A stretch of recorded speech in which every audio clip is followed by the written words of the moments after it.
दोस्तों, इस दुनिया में कोई भी ऐसा घर परिवार नहीं बचा है जिस घर परिवार में छोटी मोटी परेशानी ना हो, लेकिन उन छोटी मोटी परेशानी को सुलझाने के लिए परिवार की सहमति ज़रूरी होता है।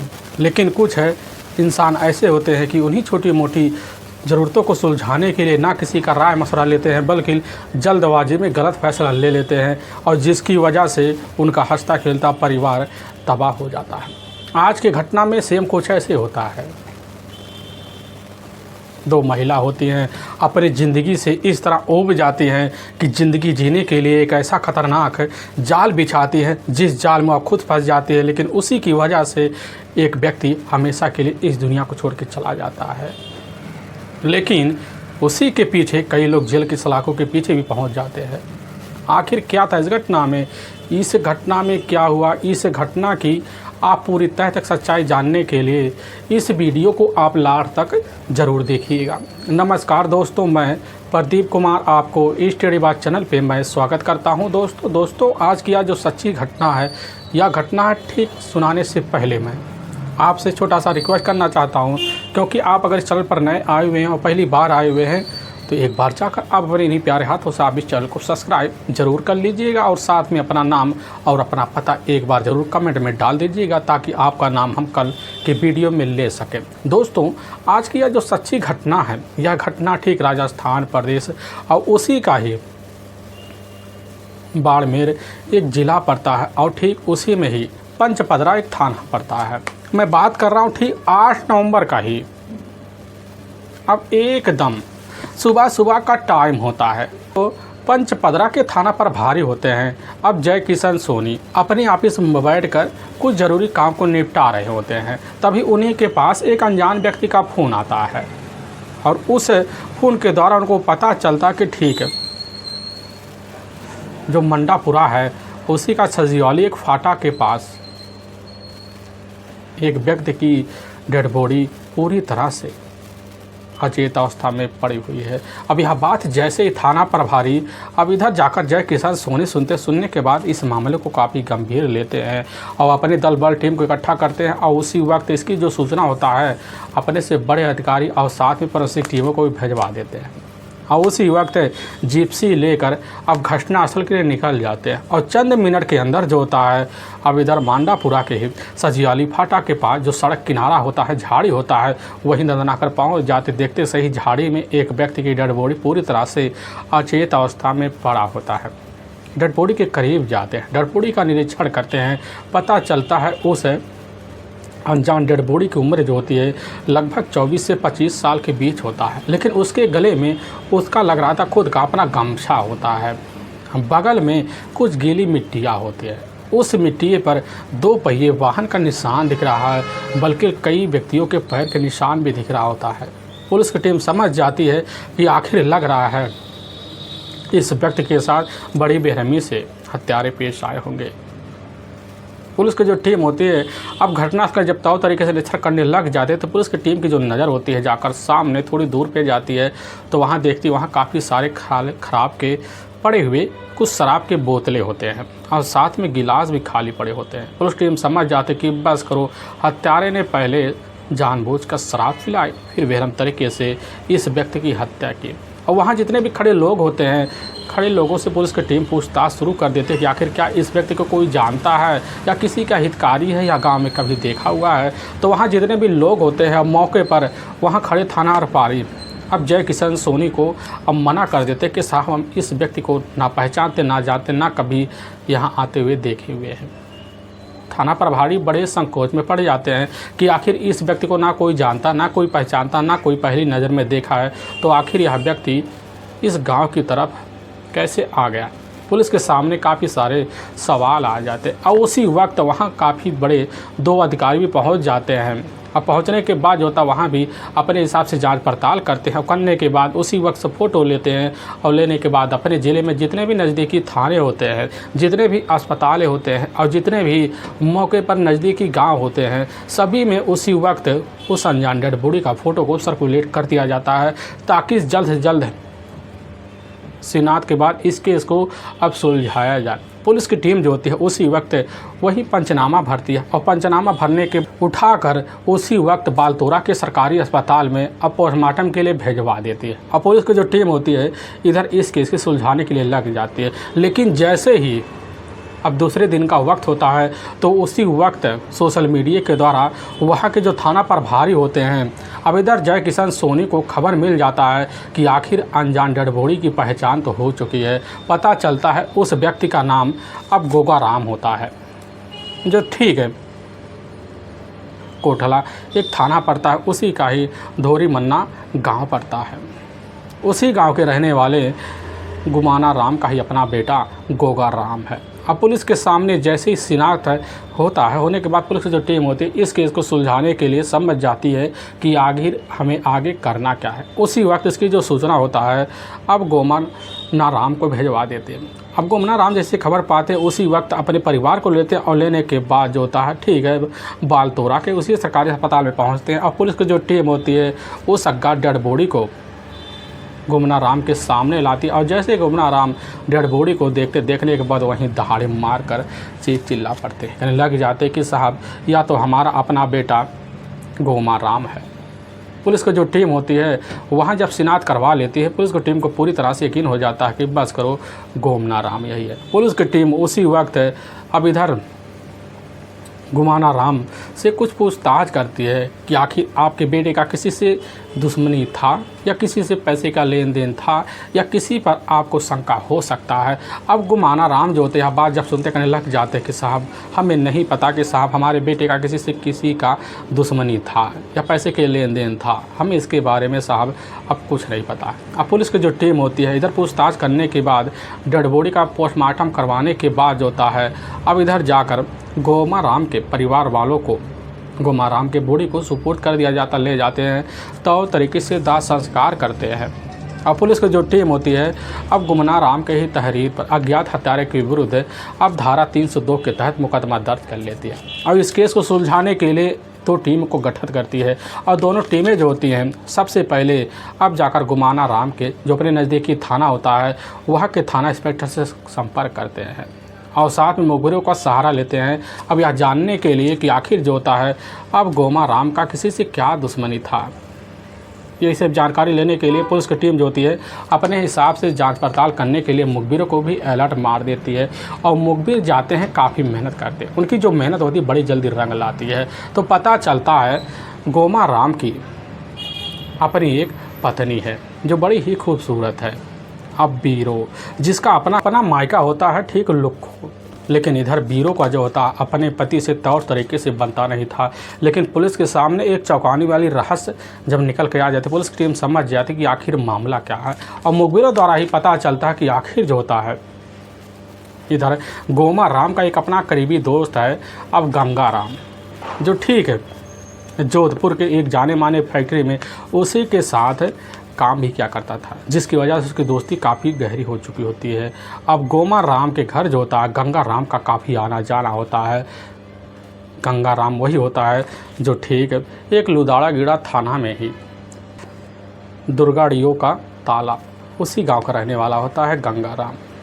और गंगा राम जो होता ठीक 2 महीने पहले खुद इधर गोमा राम के अपने ससुराल में कुछ काम के लिए गया हुआ था। पुलिस की टीम समझ जाती है कि आखिर अब पूरा मामला क्या हो सकता है। उसी वक्त पुलिस की एक टीम होती है जो टीम होती है ठीक है इधर बिना टाइम गंवाए अब 13 नवंबर का दिन होता है। उसी दिन जो होता है और पहुंचती सीधा का सीधा गंगा राम के घर में ही दबाव मारती है। गंगा राम तो मिल जाता, पुलिस की टीम उसको अपने कटेल में लेकर थाने पहुंच जाती है। लेकिन जैसे उसके ऊपर शक्ति दिखाई जाता गंगा राम जो होता है अब इधर गोमा राम की हत्या का जुल्म कबूल कर लेता है और साथ में खुद गोमा राम की अपनी पत्नी बीरो और उसकी अपनी ही सास होती है जीवा। जैसे ही अब नाम लेता है दोनों का पुलिस की जो टीम होती है उसी वक्त जाती है। जाने के बाद जो होता है इधर गोमा राम की अपनी पत्नी बीरो और साथ में उसकी अपनी जो सास होती है जीवा, पुलिस की जो टीम होती है दोनों को कस्टडी में लेती है और थाने लेकर पहुंच जाती है। लेकिन जैसे ही बीरो और साथ में जीवा अब गंगा राम को देखते समझ जाते हैं कि पुलिस के सामने पूरी तरह से मामला गंगा राम के तहरीर पर आ चुका है, जिसकी वजह से दोनों बिना किसी शक्ति दबाव के वह भी उसी वक्त अब जाकर गोमा राम की हत्या का जुल्म कबूल कर लेते हैं। लेकिन तीनों मिलकर जो रस्सी पे सही कहानी सबके सामने बदला, इसे सुनने के बाद लोगों के कलेजे तक खिल जाते हैं। असल में राजस्थान प्रदेश का जाना माना शहर पड़ता है बाड़मेर, और उसी का ठीक एक कोटला गांव पड़ता है। अब उसी गांव के रहने वाले होते हैं गोमाना राम, उन्हीं का अपना दूसरे नंबर का बेटा होता है गोमा राम। गोमा राम की जो शादी होती है लगभग घटना से मात्र 15 से 16 साल के पहले हो जाता है, क्योंकि उस समय वहाँ के रीति रिवाज के हिसाब से बाल विवाह का जो प्रचलन होता है हद से ज़्यादा होता है। क्योंकि अगर किसी के घर में कोई भी बुजुर्ग देहांत कर जाता तो उसके 13वीं पर या उसके वर्षी पर जो होता है इधर बाल विवाह का प्रचलन काफ़ी ज़ोरों पर चल रहा होता है, और उसी के तहत जो होता है इधर ठीक है। अब गोमा राम की जो शादी होती है तौर तरीके से वहाँ के बुजुर्ग देख रेख करने के लिए अब लग जाते हैं, तभी उसकी शादी जो होती है लखू गांव के ही रहने वाली इधर जीवा का ही एक अपनी बेटी होती है। अब बीरा देखने में काफ़ी खूबसूरत भी होती है और चंचल होती है, जिसकी उम्र लगभग 4 साल के आसपास होता है। लेकिन पारिवारिक समझौते की वजह से जो होता है एक गुड्डी गुड्डा की शादी की रीति रिवाज के तहत अब दोनों की शादी तो कर दी जाती है। शादी करने के बाद जो होता है इधर कैसे न तैसे वक्त बीतने लग जाता है। लेकिन जैसे ही अब गोमा राम जो होता है अपने पास के स्कूल होता है उसी में पढ़ाई करने जाता है, तो पढ़ाई में उसका मन नहीं लगता, जिसकी वजह से वह उब जाता है। लेकिन इसी बीच और बीरो और साथ में गोगा राम की जो स्थिति होती है शरीर में काफ़ी तेज़ी से बदलाव होने लग जाता है, क्योंकि पूरी तरह से दोनों अपने ज़माने की स्थिति पहुंच जाते हैं। उस समय बीरो जो होती है 10वीं की कक्षा में मौके पर तेज तर्रार तरीके से पढ़ाई कर रही होती है। तभी बीरो की जो अपनी माँ होती है जीवा भी समझ जाती है कि हमारी जो बेटी है पूरी तरह से गौने के लायक हो चुकी होती है। तभी इसी बीच इसकी जो जानकारी होता है, अब यह जानकारी जाकर बीरो को लगता है कि हमारी शादी बचपना में तो हो चुका है, आखिर हमें अपनी ज़िंदगी अब वही पुराने ढर्रे पर जीना ही पड़ेगा। यही सब सोच साझ कर बीरो जो होती है अपनी माँ जीवा की बात मान लेती, और मानने के बाद जो होता है अपने ससुराल में पहली बार अब पहुंच जाती। पहुंचने के बाद जो होता है गोमा राम को जैसे ही पहले ही दिन देखने के बाद उसकी हालत को देखकर पूरी तरह से निडाल हो जाती है कि आखिर गोमा राम का जो अपना शरीर होता है पूरी तरह से एकदम पतला सा होता है, और उसी वक्त नशे में बेसुध होता है। बीरो समझ जाती है गोमा राम एक तो शराब का आदी हो चुका है, जिसकी वजह से शराब उसे पूरी तरह से शरीर खा चुका है। यही सब सोच साझ कर उधर जो होती है बीरो अपनी ज़िंदगी का जीने का एक हिस्सा मान लेते हैं, क्योंकि रिश्ते में अब तो उसका पति जो होता है गोमा राम हो चुका होता। कैसे न तैसे कर पहले दिन का वक्त बीतता है और ऐसे हफ्ते बीत जाते हैं। और बीतने के बाद जो होता है इधर जैसे बीरो को पूरी तरह से एहसास हो जाता है कि यहाँ आकर हमारी ज़िंदगी पूरी तरह से नरक हो गई है, क्योंकि जब भी अब शाम का टाइम होता, शाम के टाइम गोमा राम जो होता है अब ड्यूटी से अपने घर लौटता है तो पता चलता काफ़ी नशे में बेसुध है, और नशे में बेसुध होने के नाते बिना खाना वाना खाए जो होता है अपने ही जाकर आराम से चारपाई पर काफ़ी कड़ी नींद में सो जाता, खर्राटे भरना अब शुरू कर देता। इधर बीरो जो होती है अपने ही रात की खुशियों के लिए अपने पति के पास जब पहुँची, पता चलता उसकी कोई इरादे तो है ही नहीं, बस वह पीने से मतलब रखता है। इधर बीरो की बसी बसाई जो ज़िंदगी होती है पूरी तरह से चहस महस हो जाता है। यही सब सोच साझ कर बीरो उस समय काफ़ी अपने आँखों से आंसू निकालना शुरू कर देती है। सोचने लग जाती कि आखिर माँ ने हमारे लिए कैसा रिश्ता बचपन में चुन रखा था। यही सब सोच साझ कर बीरो अपनी ज़िंदगी जीने के लिए इस तरह मजबूर हो जाती है। लेकिन जैसे ही अब कुछ महीने का वक्त बीतने के बाद अब बीरो अपने मायके जब पहुँचती है, लखू पहुंचने के बाद अपनी माँ जीवा के सामने पूरी तरह से अपने पति के बारे में और उसकी अपनी कमजोरी और उसकी अपनी बीमारी के बारे में बात बतला देती है। अब उसकी माँ जैसी जीवा यह बात सुनती है, उसकी माँ खुद वहाँ आंखों से आंसू निकालना शुरू कर देती है कि बेटी हमने बहुत बड़ी गलती कर दी बचपना में तुम्हारी शादी करवा कर, हमें नहीं पता था आगे चल कर जो होता है गोमा राम की ज़िंदगी इस तरह एक शराब की वजह से तहस महस हो जाएगी। लोग वहाँ इधर जो होता है बीरो को समझाते बुझाते तरीके से भरोसा दिलाते, लेकिन बीरो कहने लग जाती है कि माँ अब दोबारा हम उस घर में जाएंगे नहीं जिस घर में हमारी कोई अब कद्र ना हो। लेकिन बीरो के अपने जो मायके वाले होते हैं उसके अपने कुछ रिश्तेदार होते हैं, बीरो को काफ़ी समझाते बुझाते हैं। लगभग 2 महीने का वक्त निकल जाता है, लेकिन इसी बीच कभी कभी बीरो का जो बात होता है मोबाइल के थ्रू अब जाकर गोमाराम से हो जाया करता था।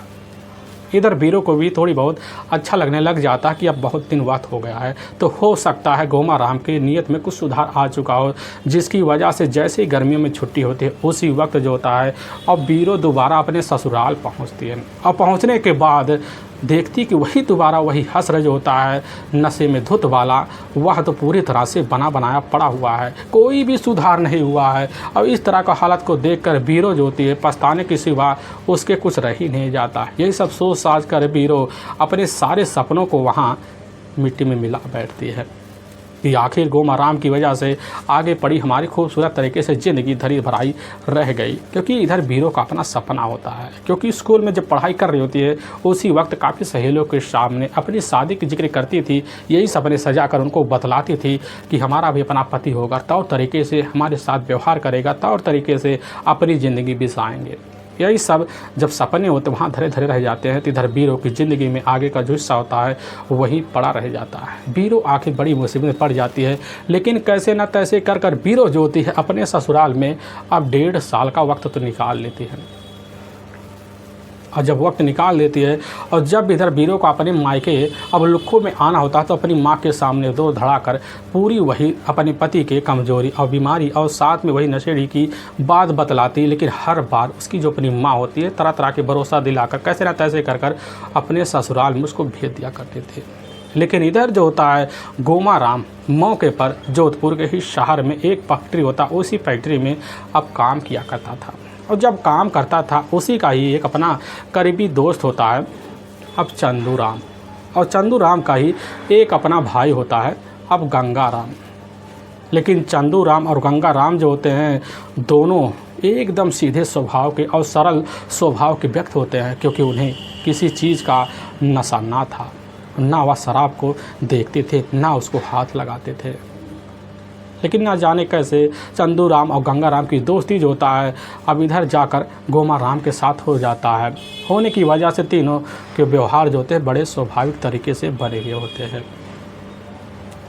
लेकिन इसी बीच जो होता है अपनी ज़िंदगी को तहस महस करते हुए गोमाराम जब आगे बढ़ना शुरू कर देता है तो एक दिन इतनी मुसीबत पड़ जाता है कि उसके पास जो होता है शराब के लिए पैसे नहीं बचते, जिसकी वजह से अपना मोबाइल जो होता है खुद चंदूराम को दे देता है और गिरवी के तौर पर रखवा देता है और उससे कुछ पैसे लेता है, फिर अपने शौक पूरा करता है। लेकिन चंदूराम जो होता है उसी वक्त वह मोबाइल अपने भाई गंगाराम को दे देता है और गंगाराम मोबाइल पाता है, पाने के बाद अपना चलाना शुरू कर देता है। लेकिन जैसे 24 घंटे के वक्त बीतते हैं तो उसी वक्त जो दूसरी तरफ से बीरो जो होती है अपने पति अब मोगाराम के पास फ़ोन कर देती है, और जैसे फ़ोन करती है तो कहने लग जाती है कि आखिर इतनी देर से हमारी फ़ोन को रिसीव क्यों नहीं कर रहे हो, तुम कहाँ हो। लेकिन दूसरी तरफ से बड़ी ही कड़ाकी आवाज़ आती है कि हम जहाँ हैं ठीक है। लेकिन ये आवाज़ सुनकर बीरो समझ जाती है कि आवाज़ तो हमारे पति का है नहीं। उसी वक्त कहने लग जाती है तेज़ आवाज़ में कि आप कौन बोल रहे हैं। दूसरी तरफ से आवाज़ आता है कि हम जो होता है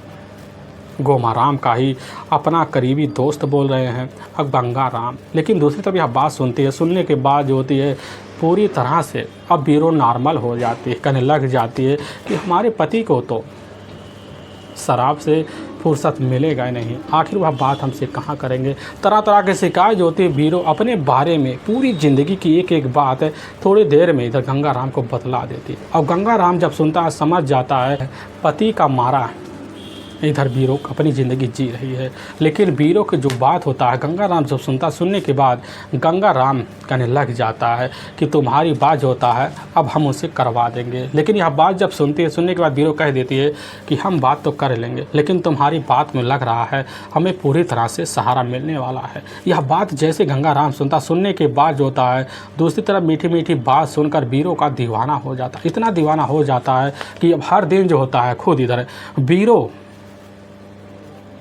गंगाराम के पास कॉल करती और कॉल करने के बाद अपने पति के बहाने करने की जो बात होती काट देती। काटने की वजह से जो होता है बात करना शुरू कर देती। लेकिन बात करने की जो सिलसिला होता है अब गंगाराम वीरों के बीच हर दिन चलना शुरू हो जाता है और वीरों को पूरी तरह से यकीन हो जाता है कि अगर देखा जाए हमारे पति से तो अच्छा उसका अपना करीबी जिगरी यार ही गंगाराम है, क्योंकि उसके कोई नाखून भी नहीं है और ना कोई उसकी नुखुड़ है। यह सब सोच साच कर उधर जो होती है खुद बीरो समझ जाती कि आखिर अपनी ज़िंदगी का अगर जीने का जरिया बनाया जाए तो गंगाराम को क्यों ना बनाया जाए, जिसकी वजह से अब बीरो जो होती है गंगाराम से हर दिन प्रेम प्रसंग की बात करना शुरू कर देती है।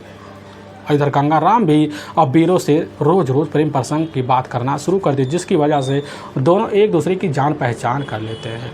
क्योंकि उस समय बीरो का गंगाराम के नाम का सहारा मिल जाता है कि आखिर अब ज़िंदगी हमारी आगे चलेगी। तभी इसी बीच बीरो अपनी माँ अब जीवा से इधर गंगाराम के बारे में सारी बात बतला देती है कि गंगाराम एक ही बड़ा नेक इंसान है। माँ अगर क्यों ना उसको हम अपना पति बना ले तो क्या हमारी ज़िंदगी नहीं चल पाएगी। यह बात जैसे ही जीवा सुनने के बाद बीरो को उसी समय कहने लग जाती कि बेटी आगे तुम्हारी जो शादी होती है तुम्हारी मर्ज़ी से हम गंगाराम से करवाएंगे। लेकिन यह बात जैसे ही सुनती है सुनने के बाद अब इधर जो होती है बीरो बड़ी खुश हो जाती है। इसकी बात जाकर गंगाराम को फ़ोन द्वारा बतला देती है और गंगाराम जब खबर पाता बड़ा खुश हो जाता। खूबसूरत युवती हमें जब मिल जाएगी तो हमारी ज़िंदगी कितने खूबसूरत तरीके से अब चलेगा। यही सब सोच साच कर जो होता आए दिन प्रेम प्रसंग की जो बातें होती हैं बड़े प्यार से हर रोज़ बढ़ना शुरू हो जाती है। ऐसे चलते जब कुछ दिन जब वक्त बीतता है, बीतने के बाद जो होती है अब जीवा भी खुद अपने दामाद होने वाले अब इधर गंगाराम से फ़ोन के थ्रू जब बात करने लग जाती है। कैसे ना तैसे कर हमारे बेटी का तलाक जो होता अब गोमाराम से करवा दो और जैसे तलाक हो जाएगा तैसे अपनी बेटी की जो शादी होता है तुम्हारे साथ करवा देंगे। अब यह बात जैसे दूसरे जब गंगाराम सुनता है उसी समय समझ जाता है कि आखिर हमें जो होता अपने दोस्त अब गोमाराम को कैसे मनाना है। तभी एक दिन खुद अपने पास के पैसे रखे हुए जो होते हैं उसी पैसे से खुद गंगाराम जाता है शराब के ठेके पर काफ़ी सारे बोतलें लेता और लेकर इधर खुद कमरे पर जाता। लेकिन कमरे में पहले से बैठा हुआ अब गोमाराम होता, उसी के सामने काफ़ी सारे शराब पैक बनाता है। बनाने के बाद पिलाना शुरू कर देता। थोड़ी बाद नशे में पूरी तरह से बेसुध हो जाता है और उसी बेसुध अवस्था में गंगाराम उसके सामने कहने लग जाता कि आखिर तुम इतने शराब पीते क्यों हो। तुम्हारी अपनी जो पत्नी होती है बीरो तुम्हारी इस ज़िंदगी से बड़ी तंग आ चुकी है, उसकी ज़िंदगी बर्बाद क्यों कर रहे हो, क्यों ना तुम उसे अब तलाक दे दो। और लेकिन जैसे यह बात सुनता है गोमाराम उसी समय पूरी तरह से सन्न से रह जाता, कहने लग जाता कि दोस्त तलाक के नाम मत लो, क्योंकि हमारी जो पत्नी है बीरो देखने में बड़ी खूबसूरत है लेकिन बड़ी घमंडी है। उसको अपने खूबसूरती पर बड़ी घमंड है और हम चाहते हैं उसकी खूबसूरती पूरी ज़िंदगी धरी की धरी रह जाए, एक विधवा की तरह अपनी ज़िंदगी जिए। लेकिन यह बात जब सुनता है सुनने के बाद गंगाराम वही सन्न से रह जाए और इसकी जो सूचना होता है अब उसी वक्त जाकर फ़ोन के द्वारा बीरो को देता। बीरो खबर पाती है, इसकी सूचना अपनी माँ को देती है। अब उसकी माँ जीवो खबर पाती है, वह पूरी तरह से सन्न हो जाती है और उसी वक्त अपने बेटी को कहने लग जाती कि बेटी तुम्हें वही करना है जो तुम्हारी मर्जी हो। इधर जीवा अपनी माँ बीरो को अपनी बातों में इस तरह उलझा लेती है कि उसकी माँ समझ जाती कि आखिर हमें आगे अब करना क्या है। तभी जीवा अपनी बेटी बीरो से कहने लग जाती है कि बेटी कैसे ना तैसे कर गोमाराम को ही अपने ही रास्ते से ठिकाने लगवाओ, इसके लिए चाहे जो भी करना पड़े, चाहे जिस रास्ता गुजरना पड़े। और बीरो जब यह बात अपनी माँ के द्वारा सुनती है समझ जाती कि अब हमारी जो माँ है खुद हमारी प्रेमिका अब साथ देने के लिए तैयार हो गई है। तो उसी वक्त इसकी जो सूचना होता है अब गंगाराम को खुद बीरो दे देती है और गंगाराम समझ जाता है कि आखिर हमें जो होता है अपने ही रास्ते से अपने जिगरी यार गोमाराम को कैसे ठिकाने लगाना है। क्योंकि गंगाराम समझता था कि आखिर जो होता है गोमाराम एक तो शराबी पूरी तरह से लती हो चुका है और जहाँ भी शराब देखेगा उसी तरफ उसके पैर बह जाते हैं। यही सब सोच साझ कर जो होता है अब मौके के तलाश में बैठा रहता है। लेकिन जब भी जीवा इधर खुद बीरो के होने वाले पति गंगाराम से बात करती है तो हर बार यही जिद लेकर बैठती जल्द से जल्द करो नहीं तो टाइम तुम्हारे हाथ से निकल जाएगा। दूसरी तरफ बीरो भी यही बात इधर गंगाराम से लगाकर बैठ जाती जल्द से जल्द करो नहीं तुम्हारे हाथ से टाइम निकल जाएगा। लेकिन कैसे ना तैसे कर कुछ महीने जब वक्त बीते तभी घटना से मात्र 2 महीने पहले जो होता है इधर खुद गंगाराम लाखों गांव पहुंचने के बाद जाकर सबसे पहले मुलाकात बीरो से करता है। लेकिन अपने आंखों के सामने जैसे बीरो को खूबसूरती को देखता है तो पूरी तरह से दीवाना सा हो जाता है। और वहीं उसकी माँ जीवा से मुलाकात करता है और करने के बाद जो होता पूरी तरह से खूबसूरती देखकर हामी भर लेता है। अब तो जो होता है गोमा राम आगे की ज़िंदगी नहीं देख पाएगा। यही सब सोच साज कर तीनों मिलकर काफ़ी खतरनाक प्लान बनाते हैं, लेकिन प्लान का जो सिलसिला होता है लगभग 2 महीने का वक्त बिता देता है। और तभी ठीक है 7 नवंबर साल 2000 अब 16 का ही अब जैसे ही वही शाम का टाइम होता है, तो उसी वक्त जैसे ही मौके पर गंगाराम अपनी फैक्ट्री से निकलता है और निकलने के बाद जो होता है रास्ते में जा रहा होता है, तभी उसी की मुलाकात जो होता है अब इधर जाकर अब गोमा राम से हो जाता है। गोमा राम को देखता तो वो नशे में पड़ा हुआ है, उसको अपने साथ लेता और लेने के बाद ले जाता है अपने ही कमरे से अपनी मोटरसाइकिल लेता और लेने के बाद अपने मोटरसाइकिल के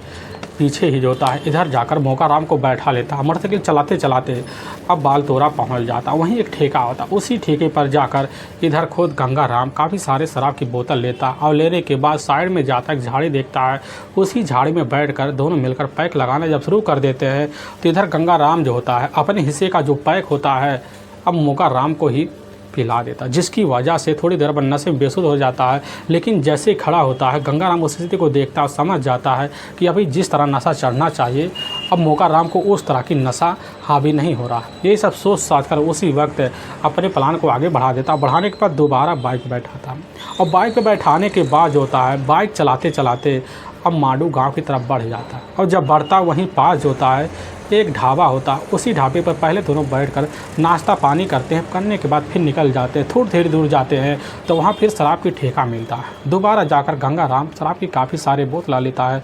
फिर रास्ते में बैठकर दोनों फिर वहीं आराम से ड्रिंक करते हैं। लेकिन जब देखता गंगाराम अब मोगाराम पूरी तरह से नशे में बेसुध हो चुका है तो समझ जाता कि आगे हमें करना क्या है। तो उसी वक्त जो होता है अब गंगाराम अपनी मोटरसाइकिल की हैंडल पकड़ता है, लेकिन पीछे जो बैठा होता है मोगाराम पूरी तरह से नशे में लड़खड़ा होता है। और जब बाइक इधर गंगाराम चला समझ जाता है कि अब हमारा काम होने वाला है, तो अपनी बाइक की जो स्पीड होता है अब इधर गंगाराम बड़ी तेज़ कर देता। अब मोटरसाइकिल चलाते चलाते लगभग कुछ घंटे का जब सफ़र तय कर लेता है तो रात का लगभग 8:30 बजे के आसपास टाइम हो जाता है। अब उसी वक्त जो होता है इधर पचपदरा में ही अब जोधपुर जो रोड पड़ता है उसी रोड पे जब पहुंचने के बाद एक झाड़ी देता, उसी झाड़ी के पास अपनी मोटरसाइकिल गंगाराम रोक देता है और उसी मोटरसाइकिल पे एकाएक जो होता है मोकाराम को उतरवाने के बाद उसके पीछे पहुंच जाता है। फिर उसके ही गमछे से इधर गंगाराम उसका गला दबाकर हत्या कर देता है। फिर बॉडी को वही डंप करके आराम से मोटरसाइकिल लेकर अब निकल जाता। लेकिन इसकी जो सूचना होता है उसी वक्त अपनी होने वाली नई पत्नी अब बीरो को दे देता है। और बीरो खबर पाती वह समझ जाते कि अब हमारी ज़िंदगी जो होता है एक नशेड़ी पति के ना रहने की वजह से अब बड़े खूबसूरत तरीके से चलेगी। इधर अपनी माँ जीवा को भी खबर दे देती है। उसकी माँ खबर पाती कहने लग जाती कि बेटी हमारी जो चाल है बड़ी जल्दी कामयाब हो गई। अब अपनी चाल के हिसाब से अपनी ज़िंदगी तुम खूब खूबसूरत तरीके से जीना, हुआ भी गंगाराम के साथ मिलकर। लेकिन वाक्यों में दोस्तों जैसे ही 4 दिन का वक्त बीतने के बाद पुलिस के हथकंडे जो होता है अब गंगाराम चढ़ जाता है। चढ़ने की वजह से इधर खुद बीरो और साथ में जीवा भी चढ़ जाते हैं। लेकिन वाकई में दोस्तों पुलिस के सामने जब यह सच्चाई तीनों रक्षी सुनने के बाद लोगों के रों तक खड़े हो जाते हैं। पुलिस की जो टीम होती है उसी वक्त तीनों को वहाँ के न्यायालय जाती है और न्यायालय में तीनों के ऊपर काफ़ी गंभीर मुकदमा दर्ज करके अब ले जाकर वहाँ के ही जेल में हमेशा के लिए दोनों को लंबी सज़ा के लिए डाल दिया जाता है। दोस्तों हमें इस घटना का सुनाने का जो उद्देश्य है किसी के दिल को ठेस पहुँचाना नहीं है, बल्कि आपको यह बताना आप जहाँ भी रहें आप सावधान और सतर्क जरूर रहें। दोस्तों हमारे कुछ व्यूअर हैं जो हमारी वीडियो को लगातार वॉच करते हैं, जो हमारे बड़े ही प्यारे व्यूअर हैं, जिसमें हिमांशी चौरसिया राय बरेली जो उत्तर प्रदेश में पड़ता है और मंगल सिंह कन्नवर के, और ठीक इधर राम असराय सिंह जो गाजीपुर उत्तर प्रदेश के रहने वाले हैं, और ठीक इधर विजेंद्र कुमार गौतम जो दिल्ली के रहने वाले हैं, और ठीक इधर बीपी पांडे जो उत्तर प्रदेश बस्ती जिला के रहने वाले हैं, और ठीक नीरज तिवारी जो मध्य प्रदेश इंदौर शहर के रहने वाले हैं, और संजीव शर्मा जो उत्तर प्रदेश आगरा के रहने वाले हैं, और ठीक सत्यपाल सिंह जो उत्तर प्रदेश फिरोजाबाद शहर के रहने वाले हैं, और ठीक अखिलेश सिंह जो उत्तर प्रदेश जौनपुर जिला के रहने वाले हैं। दोस्तों इन सभी व्यूअर का मैं तहे दिल से शुक्रगुजार रहूँगा। अगले वीडियो में आपका भी नाम लिया जाएगा। फिर मिलेंगे नेक्स्ट वीडियो लेकर, तब तक के लिए जय हिंद और जय भारत।